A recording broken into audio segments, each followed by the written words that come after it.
Depuis son accession au pouvoir en 2009 au Gabon, le président Ali Bongo Ondimba est décrié par l'opposition.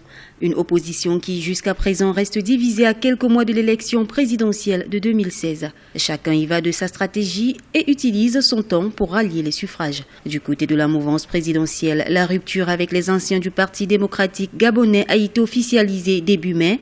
Ils ont créé le Rassemblement Héritage et Modernité. Si le bilan du président sortant dressé par l'opposition reste négatif, qu'en est-il de celui de ses opposants d'aujourd'hui qui sont tout autant comptables du bilan de l'exécutif? La réalité, c'est qu'il est parmi ceux-là qui ont contribué à faire en sorte qu'on pense que mon bilan était négatif.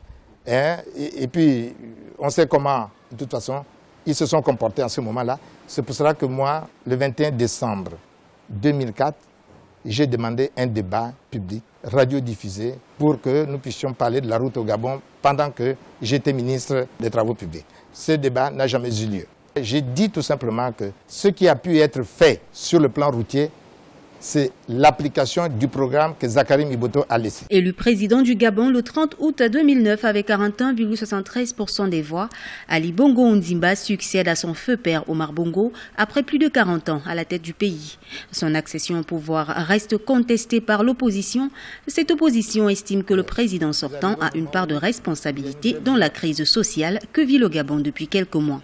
La critique est objective. Elle est d'autant plus objective que maintenant, les plus grands pourfendeurs justement de M. Ali Bongo Ondimba sont ceux-là qui l'ont porté au pouvoir. Les acteurs politiques, toutes tendances confondues, ont déjà en ligne de mire la présidentielle du 27 août 2016 au Gabon. Sauf report, les candidats à ce scrutin ont jusqu'au 12 juillet 2016 pour déposer leur dossier.